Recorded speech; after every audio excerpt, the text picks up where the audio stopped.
जिसको माँ कहते हैं, मेरी माँ की कोई हत्या करेगा तो मैं भी चूकूंगा नहीं। गौ माता का मूत्र पीने में लाभ ही लाभ है। अगर पूरे पी रहे हैं तो बहुत अच्छा है, मैं भी पीता हूँ। पीते हैं गौ? हाँ, क्या प्रॉब्लम है गौ का?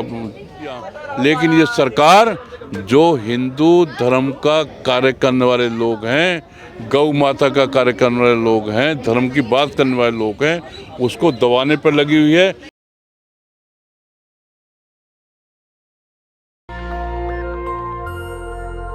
गाय को राष्ट्रमाता बनाने की मांग दिल्ली के जंतर मंतर से उठ रही है और तमाम लोग यहाँ पर आंदोलन करने के लिए आए हुए हैं और एक ही आंदोलनकारी हमारे साथ है। सर, आप लोग क्यों चाहते हैं कि गाय को राष्ट्रमाता घोषित कर दिया जाए? देखिए, मेरा नाम महेश कुमार आहूजा है।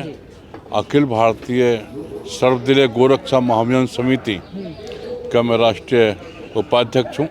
हमारे जो राष्ट्रीय अध्यक्ष हैं माननीय श्रद्धेय स्वामी अभिमुक्तानंद जी शंकराचार्य जी हैं और हम उन्हीं के दिशा निर्देश में कार्य करते हैं। उसके पहले हम करीब 30 साल से गौरक्षा कार्य कर रहे हैं और प्रयास करते हैं कि गाय बचे, और इसके लिए जितना हम बचा सकते हैं मैं अपने साथ गाय रखता हूँ। 3 गौशालाओं को देखता भी हूँ, क्योंकि जब तक गौ रक्षा की बात करने वाले लोग गाय नहीं पालेंगे, गाय को नहीं रखेंगे या उसकी सेवा नहीं करेंगे, तब तक गाय नहीं बच सकती। दूसरा मेरा ये भी कहना है, हम लोग बराबर मांग कर रहे हैं। सरकार ने बहुत सी ऐसी गौ रक्षा के लिए कार्य की घोषणा की है। जैसे कि हमारे उत्तर प्रदेश में, मैं गाजियाबाद से हूँ, तो उत्तर प्रदेश में योगी जी ने कई काफ़ी गौशालाएँ बनाई हैं। लेकिन मैं उन गौशालाओं की हालत देखता हूँ तो गौशालाओं में कौवे गायों को नोच रहे हैं, जख्म गायों में है, उनको कुत्ते काट रहे हैं। कोई रखवाली करने वाला नहीं है, कोई देखभाल करने वाला नहीं है, क्योंकि जो देखभाल करने वाले हैं वो आस्थावान नहीं है, उनकी श्रद्धा नहीं है। तो हम लोग तो मांग करते हैं कि जब तक गाय किसानों के खूंटे पे नहीं बंधेगी तब तक गाय नहीं बच सकती। लेकिन सर, सवाल अब ये है कि देखिए, दिल्ली में और दिल्ली एनसीआर में किस तरीके से बाढ़ आया हुआ है, सबको पता है जी। दिल्ली में किस तरीके से बाढ़ आया हुआ है, यमुना का जलस्तर बढ़ता जा रहा है, ये सबको पता है, आपको भी पता है, पूरे देश को पता है। हाँ। लेकिन बड़ा सवाल यही है कि जो लोग यमुना किनारे रहते थे उसमें तमाम जो गायें थी उनको बचाने के लिए कोई नहीं आ रहा है। जो गाय हैं वो पानी में तैर रही हैं, कोई बचाने के लिए नहीं आ रहा है, ना ही गौरक्षक आ रहे हैं। देखिए, जहाँ तक बचाने की बात है, मैं समझता हूँ जिन लोगों ने गाय रखी थी, जिनकी गाय के प्रति श्रद्धा है, या जिन लोगों के पास गाय माता थी, वो पूरा प्रयास कर रहे हैं कि गाय को बचाएं। जो हम जीव जंतु की रक्षा की बात करते हैं तो गाय तो एक महत्वपूर्ण हमारी गौ माता है, और हम कहते हैं उसको राष्ट्रीय माता घोषित किया जाए। और ये भाजपा सरकार जो जनसंघ के समय से इनके एजेंडे में था कि गौ माता की हत्या पर रोक लगाएंगे, गौ हत्या करने वाले पर धारा 302 के अंतर्गत हम लोग केस चलाएंगे। ये जिम्मेदारी सरकार की है।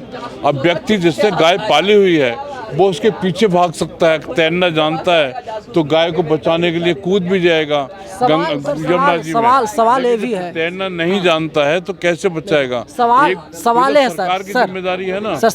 सवाल ये है कि तमाम लोग हैं जो खुद को गौरक्षक बताते हैं और ये लोग उसके आड़ में लोग हत्याएं कर रहे हैं, मार रहे हैं, गुंडाई कर रहे हैं, दादागिरी कर रहे हैं। ये केवल मात्र अफवाह है, कोई गुंडाई नहीं कर रहा है, बल्कि जो गौ रक्षक हैं वो खतरे का जीवन व्यतीत कर रहे हैं। पूरा उनको हमेशा धमकियां मिलती रहती हैं। जो गौ हत्यारे लोग हैं उनकी तरफ से, कसाईयों की तरफ से हमेशा डर रहता है, और प्रशासन से भी हमें कोई सहयोग नहीं मिलता, क्योंकि प्रशासन का एक ही विचार रहता है, ये सरकार की एक ही विचार है कि हिंदुओं को, गौ रक्षकों को चाहे जितनी परेशानी हो जाए, लेकिन झगड़ा फसाद नहीं होना चाहिए। तो क्या आप ये कह रहे हैं बीजेपी जो सरकार है, मोदी जी की, योगी जी की, ये जहाँ सरकार है, ये लोग गाय की रक्षा नहीं कर रहे हैं? गाय की रक्षा की बात कर रहे हैं, लेकिन गाय की रक्षा नहीं कर पा रहे लेकिन हैं। योगी आदित्यनाथ जी जो यूपी के सीएम हैं वे साफ तौर पे कह रहे हैं कि उन्होंने यूपी में गौशालाओं का निर्माण करा दिया है और एक दो नहीं कई। मैंने वही बताया नहीं, एक नहीं बहुत सी गौशालाएं खोली हैं। हाँ। एक नहीं बहुत सी गौशालाएं खोली हैं और गौशाला की हालत तो मैं पहले ही बता चुका हूँ। ये है कि उनके ना रहने की उचित व्यवस्था है, ना उनकी बीमारी के लिए कोई उचित डॉक्टर है वहाँ पर, और गाय एक तरीके से कहें तो सड़ रही है, बुरी हालत है गौशालाओं आप की। मोनू मानेसर जानते हैं? मोनू मानेसर का नाम सुना है आपने? हाँ सुना है। उनके ऊपर अभी आरोप लगा कि उन्होंने कुछ मुसलमानों की हत्या कर दी, नासिर और जुनैद की हत्या कर दी, और मोनू मानेसर खुद जो है कि गौरक्षक बताते हैं। आरोप है। देखिए, आरोप अगर लगाया है किसी ने तो वो तो आरोप का तो जवाब वही देंगे, लेकिन मैं कहता हूँ कि गौ रक्षक इस तरह से हत्या नहीं कर सकता। लेकिन जिसको सर्टिफिकेट कैसे दे रहे हैं आपकी गौ रक्षक जो है वो हत्या नहीं कर सकता? जिसको हम माँ कहते हैं, जिसको माँ कहते हैं, मेरी माँ की कोई हत्या करेगा तो मैं भी चूकूंगा नहीं, और ना चूकना चाहिए। अगर मेरी माँ को कोई मारेगा, कोई अपमान करेगा, तो निश्चित रूप से मैं भी उसका जैसे को तैसा वाला व्यवहार उसके साथ निश्चित रूप से करूँगा। तमाम लोग हैं सोशल मीडिया पर लिखते रहते हैं, अगर गाय हमारी माता है तो पिताजी कौन है? गौ हमारी माता है और देश धर्म का नाता है ना। नहीं, लोग पूछते हैं, लोग मन में सवाल है कि पिताजी कौन है अगर गाय माता है तो? लोग कह रहे हैं कि गाय तो हमारे पास एक ही है। भोले बाबा, शंकर भोले बाबा। पार्वती जी क्या हैं? तो पार्वती जी माता जी हैं, और वो भी तो एक इंसान कितने माता हो सकती है? देखिए मेरी बात सुनिए, हमारे सनातन धर्म में जो माँ की संज्ञा दी है, गंगा माँ की संज्ञा दी है, पीपल देवता को मानते हैं, इसलिए संज्ञा दी है, इसलिए उसको पूजनीय मानते हैं कि हम माता समझकर उसका सम्मान करें। गौ माता से हमें दूध ही नहीं, दूध के रूप में हमें अमृत मिलता है। क्या गाय माता का अपमान नहीं होता? गाय माता दूध इसीलिए देती हैं कि जो बछड़ा होता है, जो बछिया गांव बोलते हैं, उनके लिए दूध होता है। आप उसका दूध निचोड़ करके निकाल करके पी रहे हैं, ये भी तो अपमान है। एक मैं बात कहना चाहूँगा कि जिस जो गाय ब्याई है, गाय का अगर दूध नहीं निकलेगा तो बीमार हो जाएगी, और जो अच्छे लोग हैं एक उसका 1/4 25% दूध उसके बच्चों को पिलाते हैं, बाकी उपयोग में लेकर आते हैं। नहीं, मेरे पास गाय है, मैं खुद गाय पालता हूँ, लेकिन आप जिस बीमारी की बात करते हैं सर, मैं बता रहा हूँ आपको, आप जिस बीमारी की बात करते हैं उसे बोलते थनेली गांव की लैंग्वेज में। दिल्ली में क्या बोलते मुझे नहीं पता, और जो तमाम लोग हैं वे लोग समझ रहे होंगे, ठीक है। लेकिन अगर आप बच्चे को, जो गाय का बच्चा है, अगर आप दूध पिला देते हैं तो कोई भी बीमारी गाय को नहीं हो सकती, क्योंकि उतना ही दूध होता है जितना उसका बच्चा पी सके। ऐसा है, जितना दूध गाय के नीचे होता है, अगर ज़्यादा दूध देने वाली गाय है, अगर उसका बच्चा पूरा दूध पी जाएगा तो उसको लूज मोशन हो जाते हैं। मैं गाय पालता हूँ, मेरे साथ चलो ना आप, मैं आज गाय को चारों थन के उसके दूध पिला देता हूँ। सुबह के टाइम आप देखेंगे वो उसको लूज मोशन हो गए। किस गाय की बात कर रहे हैं? गाय तमाम वैरायटी है, जर्सी है, देसी है। मैं जो गाय पालता हूँ, मैं गिर गाय पालता हूँ, साहिवाल पालता हूँ, थपरियाल पालता हूँ, हरियाणा की गाय पालता हूँ, देसी गाय पालता हूँ। तो मैं देसी गाय से मतलब है, दूसरी गाय में पालता नहीं, तो मेरे उसके बारे में कुछ पता नहीं है, मुझे इतना निश्चित। चलिए, आप जो गाय पालते हैं ठीक है, साहिवाल पालते हैं, जो भी पालते हैं XYZ, लेकिन लोगों को भी जवाब नहीं मिला कि जो तमाम लोग हमें देख रहे हैं उनके जहन में ही सवाल होता है। मैं फिर रिपीट कर रहा हूँ, तीसरी बार मैं पूछ रहा हूँ आपसे कि अगर गाय माता है तो पिताजी कौन है, क्योंकि लोग जानना चाहते हैं। भोले बाबा पिता हैं। तो पार्वती जी कौन है सर? पार्वती माता जी हैं हमारी। तो एक आप कितने पिताजी हैं सर? बुरा मत मानिएगा। मैंने आपको क्या कहा अभी थोड़ी देर पहले, क्या कहा मैंने आपको थोड़ी देर पहले, कि हमारे सनातन धर्म के अंदर गंगा जी को गंगा माँ कहा जाता है, क्योंकि जीवन दायिनी है। वो हमें जल देती है, खेती के लिए हमें सिंचाई के लिए जल देती है, उससे बहुत सी लाभ हैं। इसी प्रकार गौ माता हमें गौ देती है, हमें दूध देती है, जो अमृत समान होता है। माँ के दूध के बाद बच्चे को गाय का दूध ही पिलाया जाता है, उसमें सोना होता है। गाय के दूध। सर, आपने सिंचाई की बात की। हाँ। पीपल को इसलिए देवता माना गया है क्योंकि पीपल हर समय ऑक्सीजन देता है, इसलिए गौ मान लेते हैं। लेकिन सवाल ये भी है, और ये जो क्वेश्चन है ना आपका, ये बचकाना प्रश्न है नहीं, ये। लोगों के मन में कि सवाल है। नहीं, देखिए कि हमारा अगर क्या, अगर हमारा आपसे कोई हमारी कोई दुश्मनी तो आपसे है अब आप नहीं। ये पूछ लो ना कि अगर गंगा माता है तो बाप क्या है, तो ये इसका क्या प्रश्न है? कोई प्रश्न नहीं है ये। गौ माता इसलिए कहा गया है कि हम माता स्वरूप उनको माने, तभी हमारी नहीं, श्रद्धा मेरा भाव कोई होगी। पर्पज नहीं है कि मैं और आपको नीचा उससे- दिखाऊं हाँ, नहीं, या मैं नहीं, आपसे बहस करूं। मैं नीचा- लोगों को मन में ही सवाल है। देखिए गंगा जी को आप माता बोलते हैं, वो ना समझ लो। देखिए इलाहाबाद आप जाइए, संगम है, हाँ। गंगा यमुना सरस्वती, गंगा मैया हो गई, सरस्वती मैया हो गई, यमुना जी क्या है? क्यों है? यमुना जी क्या है? क्या यमुना जी को माता जी बोले, पिताजी बोले, क्या बोले? यमुना भी देवी जी का रूप है, यमुना जी भी देवी जी का रूप है। यमुना पुल्लिंग नहीं है, यमुना जी भी स्त्रीलिंग है। हाँ, स्त्रीलिंग देवी स्वरूप है। जिस जिस चीज से हमारे धर्म में, सनातन धर्म में मानव संस्कृति को बढ़ाने के लिए, प्रकृति को बचाने के लिए, जिस चीज से जो चीज लाभदायक है, सबको हमने माँ का रूप दे दिया। लेकिन माँ किसी को रूप दे दिया, लेकिन किसी को माँ देवता- का क्योंकि माँ सबसे ज्यादा पूजनीय होती है, और माँ पूजनीय होती है तो गंगा का साथ में पिता भी होता है, साथ में पिता भी होता पिता है। भी होता है। बिना पिता के ना हमारा जन्म हुआ, ना आपका, ना किसी का हो सकता है। वो जितनी जरूरी माँ है उतनी जरूरी पिता भी हैं। ये प्रश्न ही आपको बेकार है, ये प्रश्न ही बेकार है। मैं आपको पहले कह चुका हूँ कि हमारे धर्म के अंदर जिससे हमें जीवन मिलता है, जिससे हमारे अन्न मिलता है, उसको हमने गंगा माता कह दिया। जिस गौ माता के दूध से हम पल पोस के बड़े हो जाते हैं, और जो कि अमृत समान है, और जो गौ माता हमें गोबर देती है जो खेती के काम में आता है। विदेशी खाद तो सब बीमारी पैदा करता है।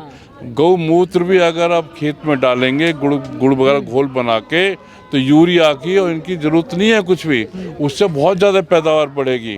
तो लोग जानबूझकर इसको बदनाम करने का प्रयास करते हैं। ये वो लोग कह रहे हैं जिनकी गौ माता में आस्था नहीं है।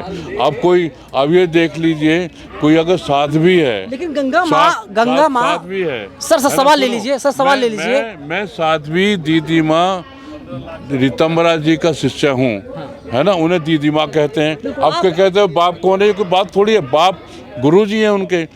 गंगा माता के जो हैं वो हमारे भगवान शंकर भगवान है, उनकी जटा में से निकली हैं, ठीक है ना। कहाँ से निकली? शंकर भगवान की जटाओं से निकली हैं, ठीक है।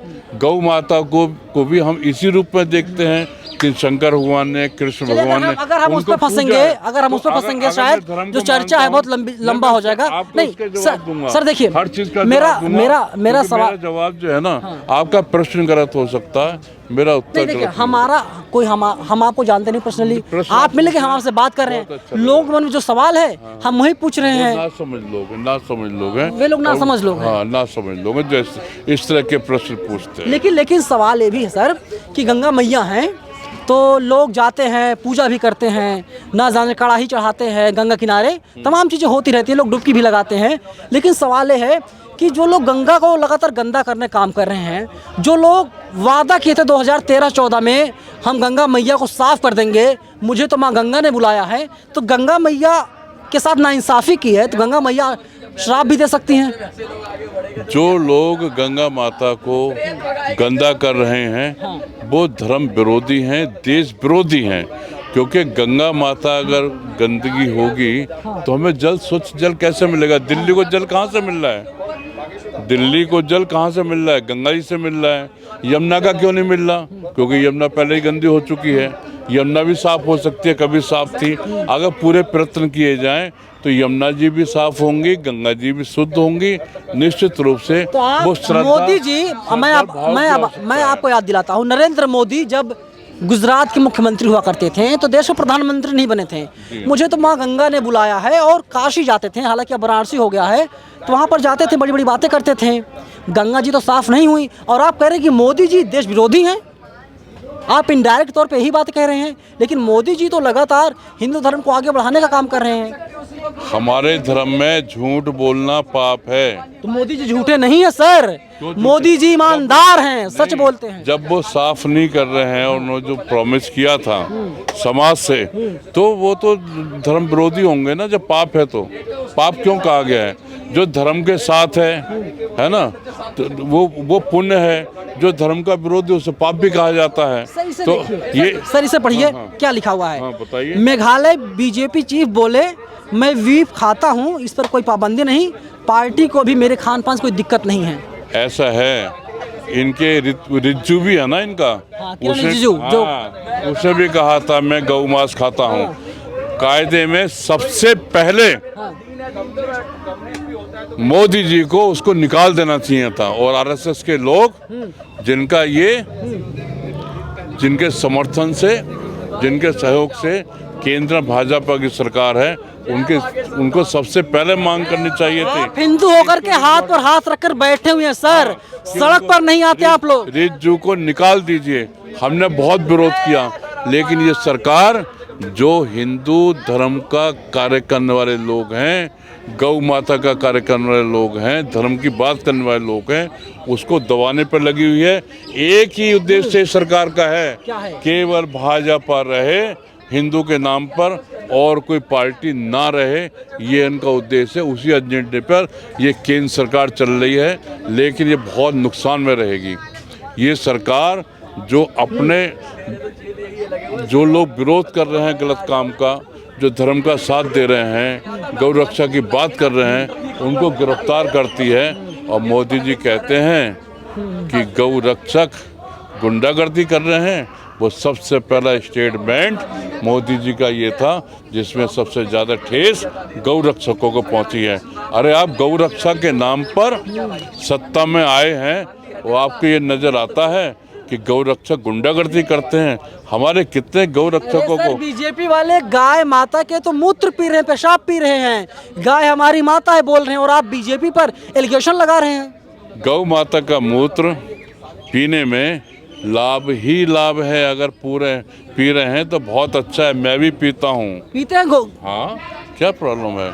गौ का हमारे सब गोबर से नहाया भी जाता, लोग बताते हैं। नहाते हैं। जितनी आपके पास खुजली अगर हो रही हो ना, आपको त्वचा रोग हो, आप नहा लेना गोबर से गाय के। तो आप कैसे रोज नहाते हैं गोबर से या हफ्ते में एक दिन? मेरे पास बीमारी कुछ नहीं है, गौ दूध पीता हूँ मैं और गौ सेवा करता हूँ। कहते हैं कि बकरी का दूध जो है 36 रोग काटता है। तो अगर आपके पास कोई रोग नहीं, अगर आप पहले से नहाएंगे गोबर से, तो बीमारी आएगी नहीं पास में? नहीं, मैं क्यों नहाऊं? मैं जिस दिन मेरे को खुजली होगी, बीमारी होगी, त्वचा रोग होगा, मैं निश्चित रूप से। गाय का मूत्र क्यों पीते हैं आप? लाभदायक है, हमारे विज्ञान ने सिद्ध कर दिया है। कैसे सेवन करते हैं लोग? लोगों के मन में ये सवाल है कि कैसे सेवन करते हैं, जिससे वे लोग भी सेवन कर सकें। गौमूत्र को 24 बार कपड़ा छानो आप। 24 बार बार पतले कपड़ा छान के निकाले, उसको पीजिए, बदबू खत्म हो जाएगी, बीमारी खत्म हो जाएगी। लेकिन गौमूत्र जो होना चाहिए वो बछिया का होना चाहिए, कुंवारी बछिया का, और सुबह का मूत्र होना चाहिए। मतलब और देसी गाय,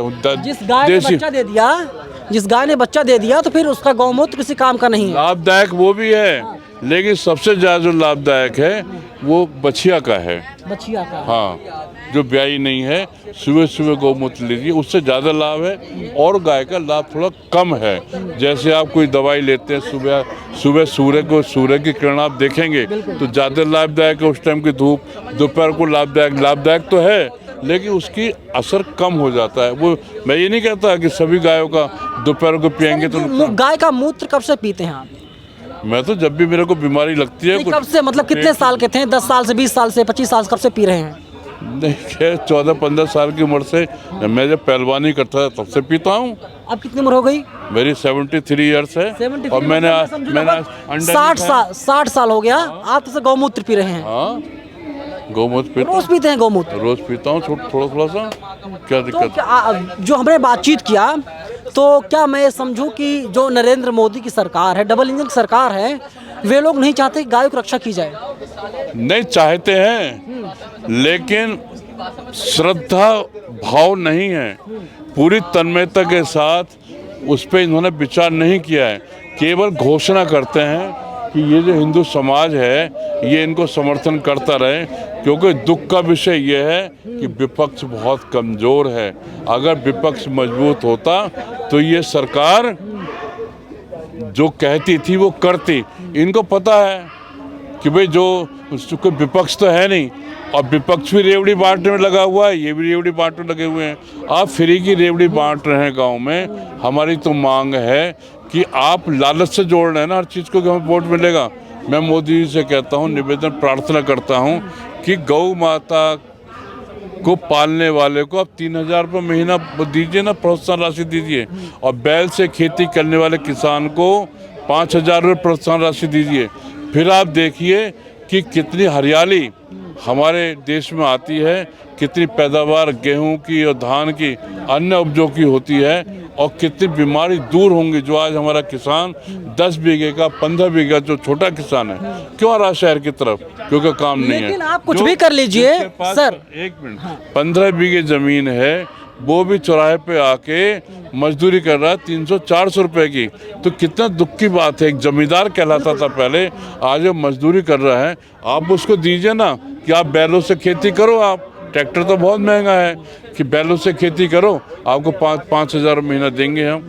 कुछ 5,000 नहीं, कुछ कम कर लीजिए, प्रोत्साहन राशि दीजिए उसको। लोग जैसे आप देते हैं ना वोट के लिए कि हम राशन फ्री देंगे, किसानों को 600 महीना देंगे, तो देखिए वो तो कुछ कभी जुमला बोल दिया जाता है, 15 लाख की बात आती है। लेकिन एक बात बताइए, जो बीजेपी है, नरेंद्र मोदी जी हैं, वे कह रहे हैं कि जब आज़ादी के 100 साल पूरे हो जाएंगे, यानी 1947 में हमारा देश आज़ाद हुआ था, तो भारत एक विकसित देश बन जाएगा। और बीजेपी तो अभी रहेगी लंबे समय तक। कुछ भी कर लीजिए आप कितना भी विरोध कर लीजिए। जिनके बल पर ही आए हैं ना, उनकी संख्या बल अगर कम हो जाएगा तो बीजेपी कभी रह ही नहीं सकती। अभी 24 में मोदी नहीं आ रहे हैं। मैं सुनिए, मैं जनसंख्या समाधान फाउंडेशन का राष्ट्रीय उपाध्यक्ष भी हूँ। मैं अब से नहीं 10 साल से हमारा कार्यक्रम चल रहा है कि जनसंख्या नियंत्रण कानून बनना चाहिए, 2 चाइल्ड पॉलिसी आनी चाहिए। लेकिन मोदी जी क्या है, नंबर 1 के चक्कर में रहते हैं। क्या रहते हैं? नंबर 1 पे हमें कोई लोग जाने, तो अब नंबर 1 पे चाइना से ज़्यादा हमारे यहाँ पॉपुलेशन हो गई है। अब मैं मोदी जी से निवेदन करूँगा कि जिन लोगों की संख्या बढ़ रही है ना, मैं हिंदू मुसलमान की जनसंख्या के बारे में बात बिल्कुल नहीं करूँगा, लेकिन 2 चाइल्ड पॉलिसी बननी चाहिए। नहीं तो इस देश में ना तो विकास होगा और ना ही रोजगार होगा। ये देश पिछड़ता चले जाएगा। जिन लोगों ने जानबूझ के 8-8, 10-10 बच्चे और जो यहाँ के साधन हैं उस पर कब्जा करने का प्रयास कर रहे हैं। मैं योगी आदित्यनाथ जी का एक बयान सुन रहा था, उसमें उन्होंने कहा कि हिंदू जो है कोई मजहब नहीं है, कोई मत नहीं है, हिंदू जो है एक सांस्कृतिक शब्द है। मानते हैं आप इसे? हिंदू सनातन धर्म है, और जो इस्लाम है वो मजहब है, ईसाई है वो मजहब है। दुख की विषय ये है कि हमारे जो साधु संत हैं या हमारे कथा वाचक हैं, हमें कोई लक्ष्य नहीं बता रहा। मुसलमानों को लक्ष्य बताया गया है। क्या बताया गया है? आप पॉपुलेशन बढ़ाओ, देश पे कब्जा करो। अरे आबादी जो सर्वे आया है उसमें पता चला हिंदुओं के पास ज्यादा बच्चे हो रहे हैं इस समय। नहीं, हिंदुओं के बच्चे नहीं, हिंदुओं के बच्चे 40 हो रहे हैं, मुसलमानों को 60 हो रहे हैं, और वो 20% हैं। अगर मोदी जी ने जनसंख्या नियंत्रण कानून नहीं बनाया, ना तो मोदी जी रहेंगे, ना ये हिंदुस्तान रहेगा। सर, मोदी जी हैं तभी पाकिस्तान डर रहा है, तभी मुसलमान की जो चूड़ी टाइट है। पाकिस्तान जो डर रहा है ना, मोदी से नहीं डर रहा है। किससे डर रहा है? हिंदुस्तान से डर रहा है। आप खुशी मनाइए कि हमारे पास ज्यादा जनसंख्या है, हम कभी भी पाकिस्तान पर चढ़ाई कर सकते हैं। नहीं तो जनसंख्या तो है, लेकिन हमारा जो हिंदू भाई है उसने 2 चाइल्ड पॉलिसी को अपना लिया है ना, और क्योंकि देश का हित हो, देश का लाभ हो। आज पूरे विश्व की 18% जनसंख्या हिंदुस्तान में रहती है। पूरे विश्व की जो जमीन हमारे पास है केवल 2.4% है। पूरे विश्व का जो पानी है उसके आधार पर वो केवल 4%, और जनसंख्या कितनी है? 18%। चलिए तो कैसे साधन हो पाएंगे? मेरा आखिरी सवाल है, क्या हमारे संसाधनों पर बांग्लादेशियों का रोहिंग्याओं ने कब्जा कर लिया है, और उनको सपोर्ट करने वाले लोगों ने कब्जा कर लिया है। आप हॉस्पिटल देख लीजिए, फ्री की चीज देख लीजिए। मेरा आखिरी सवाल सर ज्यादा समय नहीं है। मेरा आखिरी सवाल यही है कि ये बता दीजिए कि क्या नरेंद्र मोदी की सरकार या खुद नरेंद्र मोदी हिंदुओं के लिए काम नहीं कर रहे हैं? हिंदुत्व के लिए काम हाँ या ना? हिंदुत्व नहीं, ऐसा नहीं, हिंदुत्व के लिए काम कर रहे हैं, लेकिन हिंदुत्व के लिए काम हो नहीं रहा। मैं आज कह दूं कि भाई हिंदुओं के लिए काम होना चाहिए, मैं ये नहीं कहता केवल हिंदू, पूरे समाज के लिए आप करो, कोई चलिए, आरोप है कि मोदी जी जो हैं कि काम तो कर रहे हैं लेकिन हिंदुत्व के लिए, हिंदुओं के लिए काम नहीं हो पा रहा है। फिलहाल हमने तमाम सवाल पूछे जो आपके मन में थे कि गंगा अगर हमारी माता है, पिताजी कौन है? अगर गाय हमारी माता है तो पिताजी कौन है? ये तमाम सवाल आपके जहन में उभर रहे थे और उसका शायद जवाब आपको मिल भी गया होगा। फिलहाल पूरी बातचीत पर आप लोग अपनी राय हमें कमेंट बॉक्स में जरूर बताइएगा। कैमरा पर्सन बॉबी के साथ मैं नवीन कुमार नंदन, नेशनल दस्तक, जनता दिल्ली। नेशनल दस्तक की आपसे गुजारिश है कि अगर इसको बचाना चाहते हैं तो नेशनल दस्तक को सब्सक्राइब करने के लिए रेड कलर के सब्सक्राइब बटन को दबाएं, फिर बेल आइकन की घंटी दबाएं। नेशनल दस्तक को बचाने के लिए बहुत जरूरी है कि हर खबर को शेयर करें, लाइक करें, कमेंट जरूर करें।